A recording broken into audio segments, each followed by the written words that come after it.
Здравствуйте, друзья! Для того, чтобы проводить качественные работы мотоблоком на почве, особенно при работе с плугом, в данном случае с двухкорпусным плугом, необходима хорошая сцепка с почвой. Это может быть грунтозацепы или же довольно хорошие шины. Все прекрасно, наверное, помните кадры, когда мотоблок Нева тоже таскал двухкорпусный плуг, но не так глубоко. Это при помощи шин F122, вот они находятся здесь перед вами. А гибридный мотоблок работал и с шинами под названием Бизон. Ну, кстати, этих шин завезена небольшая партия. Это оригинально похоже ли Корея и Япония, поэтому их наличия сейчас, наверное, уже нигде и нет. Хотя ссылочка в описании на эти шины будет под видео. А сейчас, друзья, решил поэкспериментировать и установить на этот мотоблок или же на гибридный, или на мотоблок Нева новые шины. Под названием называется Agro Фермер. И размер этих шин 6,5 на 80 и диаметром 15 дюймов. Эти шины, друзья, если честно сказать, я давно уже на них присматривался, но не вызывало у меня подозрения то, что это шины наварка. Даже сам продавец этих шин сказал, что это, похоже всего, польская наварка. Хотя, если так почитать на название, здесь и на те, что тут отлитые вещи есть, значит, буквы Grand, Тур и что-то Ретардо, Made in Germany. Ну, Германия здесь и не пахнет, наверное, а то, что эти шины отлиты в Польше, то наверняка это точно и факт. Ну, что мне удивило, это довольно неплохое качество самой резины, наверное, или я не знаю, вот этих, даже вот висюльки, практически можно сказать, я не могу, честно сказать, и оторвать их. Я прикладываю максимальные усилия.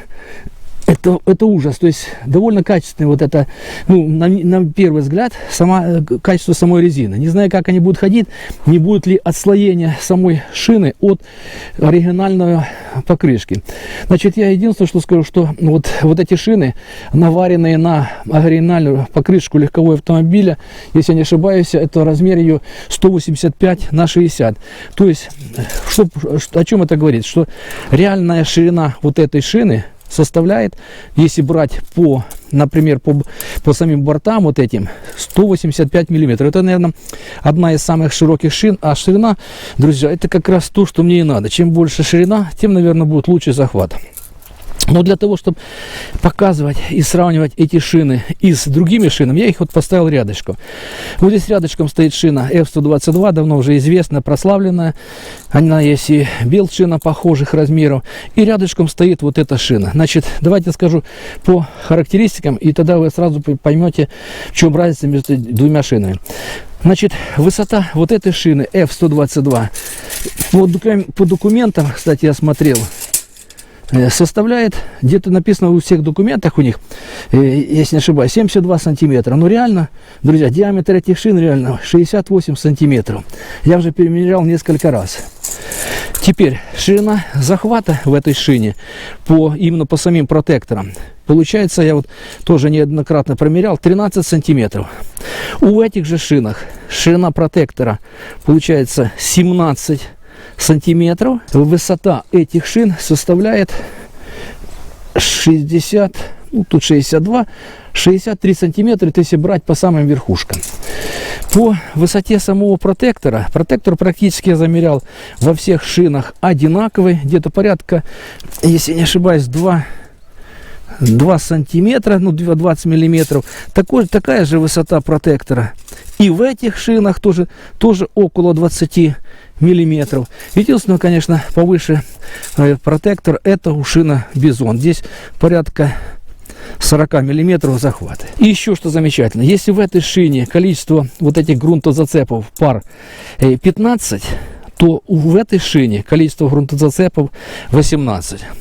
И если сравнивать с количеством грунтозацепов на шине Бизон, то здесь всего лишь этих грунтозацепов 11. То есть, казалось бы, хорошие, мощные грунтозацепы, но они, наверное, рассчитаны больше для грязи. Самое интересное другое, друзья, что вот эти шины, настолько широкий ассортимент, они есть и в 13 размере, и в 14, и в 15, и в 16. Ну, что интересно, что цена шин 15 размере, в 14 и 13 в одну и ту же цену. Это где-то около 30 евро. И в запасе, кстати, я взял к ним еще и камеры. Но за счет того, что диски на разборке оказались довольно неплохие, ну как бы снаружи ржавые, а внутри были нормальные, поэтому я их экспортировал как без камерки. Уже вот прошло несколько дней, пока все держит. Поэтому камеры у меня в запасе. Если кому-то надо, я могу предложить камеры. Цена вот дисков с разборки, с доставкой у меня обошлись, значит, по 10 евро диск и 3 евро доставка 2 дисков. Вот где-то так вообще. Ну, единственное, я их подшаманил, подчистил, и вот в таком виде они сейчас у меня есть.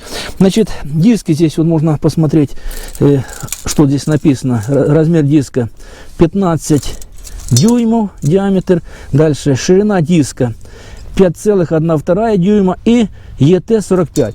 То есть ET45 это вот этот вынос, площадка, которая прижимается к ступице мотоблока, вынесена наружу на 45 миллиметров. То есть вы можете теперь учитывать, что если я буду ставить вот на этот мотоблок эти же диски, то в это же место, если я их установлю, в этой же точке, то колеса сместятся вовнутрь мотоблока на 45 миллиметров. То есть придется грубо говоря, на 4,5 сантиметра выдвинуть ступицы вот сюда наружу. Ну, это мне как раз устраивает, запас у меня здесь есть. Мне главное, чтобы было здесь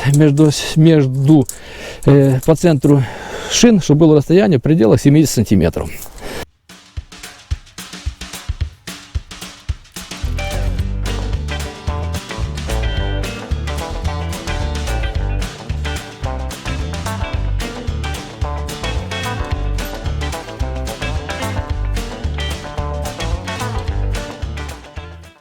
Итак, друзья, идеально сели диски на ступицы от гибридного мотоблока, тяжелого мотоблока.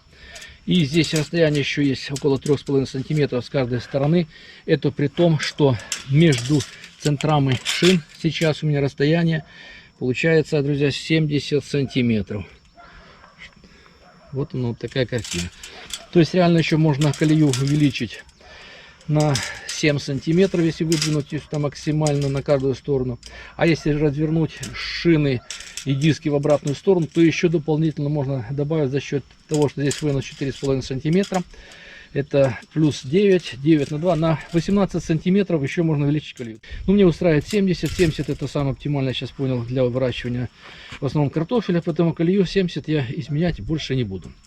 Ну, еще, друзья, хотел бы что сказать еще, что при выборе дисков лучше все-таки выбирать диски именно от японских машин, если вы будете монтировать именно конкретно на вот эту ступицу. Потому что здесь вот это расстояние внутри диска 59 миллиметров, и оказалась ступица на тяжелом мотоблоке тоже 59 миллиметров идеально. Если вы будете брать диски от автомобилей Opel или других иномарок, там где-то 56 миллиметров, придется растачивать это отверстие. Если будете брать диски от автомобилей, там, кажется, не помню, Chevrolet и другие какие-то модели, там где-то 61 миллиметр, будет немножко гулять. Но самое оптимальное это японец оказалось. Так что, друзья, случайно мне так повезло. Я думаю, что я с вами поделился, и вы тоже будете правильно выбирать диски. Они сейчас недорогие, не спешите, на разборках всегда все можно найти. Если надо, у меня остались в резерве еще несколько ссылок на бэушные диски. Пишите в комментариях, дам ссылочки на эти диски. Цена их даже, некоторых есть дешевле, меньше 10 долларов за диск. Ну все, друзья, будем заводить, пробовать производить испытания этих колес и с двухкорпусным плугом. А бизон колесики вот эти пускай отдохнут, до лучших времен постоят. Кстати, колеса очень неплохие, практически за сезон-полтора износа вообще никакого нету. Они прекрасно работали, когда большая грязь, где-то жижа, они выгребаются практически с любого, догребаются до идеального грунта и хорошо тянут. Ну, на почве посмотрим. А может быть, сейчас мне кажется, что этот фермер хуже, чем бизон. Поэтому я наперед не буду ничего говорить. Испытание все, друзья, покажет. И я об этом вам постараюсь рассказать уже наверняка в следующих видео. Ну, сейчас посмотрим. Попробую провести еще спашку. И там будет видно.